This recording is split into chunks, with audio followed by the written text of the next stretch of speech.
ازيكم يا جماعه عاملين ايه؟ واهلا بيكم في فيديو جديد. فيديو النهارده بقى انا مش ناسي الناس بتاعت الدايت والجيم والناس اللي بتخس والكلام ده. جايب لك يا معلم النهارده وصفه كب كيك دايت، يا رب تنجح بس عشان لو ما نجحتش شكلها يبقى وحش قوي قدامكم. هنعملها بموز وبيض وفانيليا بس. فقبل ما نبدا الفيديو يا ريت تنزل تعمل لايك وسبسكرايب وتفعل الجرس عشان يوصلك كل حاجه جديده مننا. سيب لنا كومنت حلو كده يشجعنا عشان نستمر في اللي احنا بنقدمه لكم. من غير رغي اكتر يلا بينا نخش نشوف الوصفه على طول. لو وقعت هزعل.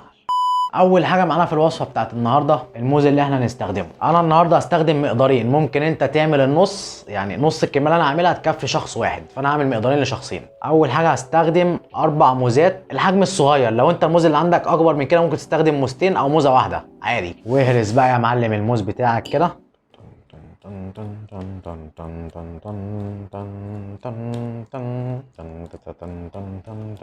بس يعني دلوقتي بقى هننزل ببيضتين. بيضتين بتوع دجاجة.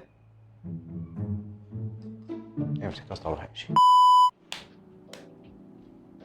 بعد ما نزلنا بالبيض هننزل بباكو فانيليا او هذا الشيء فانيليا برضو بس فيها كده.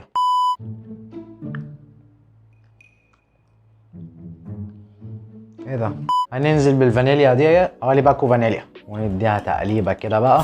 وده كده الشكل والقوام اللي احنا وصلنا له. الخطوه دي بقى لو انت عايز تزود كاكاو خام عليها زود، عايز تزود سكر دايت زود، عايز تزود سكر عادي بس بما انها دايت فخليك في السكر دايت احسن، عادي براحتك. انا عن نفسي هعملها كده من غير سكر، ولا انت عايز سكر؟ لا سكر زي الفل، مع دايت بقى.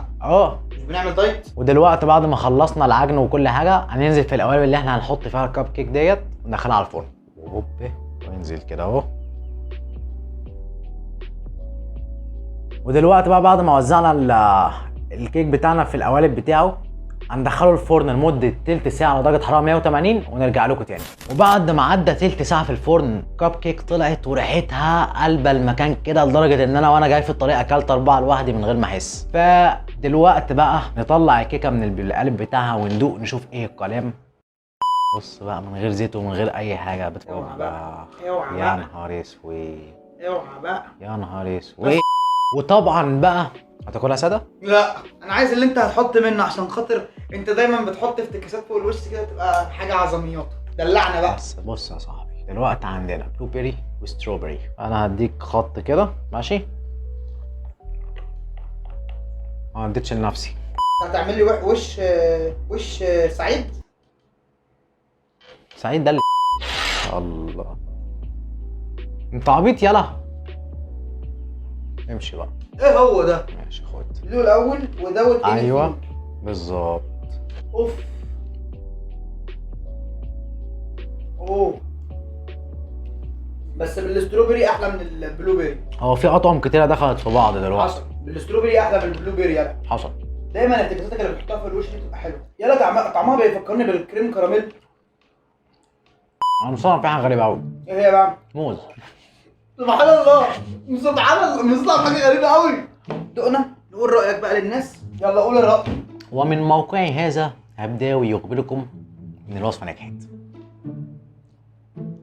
دي بقى كان ناقصها كده معلقتين كاكاو ولا حاجه، ولا 3 معالق كاكاو خام كده. ياه بس كده جامده قوي. بس لو انت بتحب الشوكولاته وهتحط عليها كاكاو خام هتنقلها برضو في حته تانية خالص. ودي مع الدايت بقى يا معلم، ولا تقول لي بقى حرمان ولا مش عارف ايه. تقريبا الكب كيكه الواحده ديت القالب الواحد ده يبقى فيه حوالي 75 سعر حراري.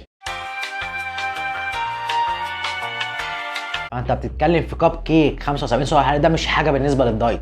فانت بقى يا معلم يا جماوي يا اللي بتخس يا جامد، انزل اعمل لنا لايك وسبسكرايب وفعل الجرس عشان يوصلك كل هبده جديده مننا. وبما ان الاخ هبداوي رجع للدايت والجيم فانتظروا مني حاجات دايت كتيره. لا بلاش تنتظروا عشان انا اصلا ما بمشيش على الدايت. وكالعاده بقى يا معلم عندك هبده جديده، افتكاسه جامده، تجربه فاشله وخايف تجربها عشان هتولع في نفسك وفي بيتك، انزل سيبها لي تحت في الكومنتس او ابعت لي على رسائل الانستا، هتلاقي اللينك تحت في الديسكربشن برضو. وانا هولع في نفسي وفي بيتي وفي سيدوني اللي ورا الكاميرا اللي عمال ياكل في الكب كيك. ولا هات الكب كيك ده يلا.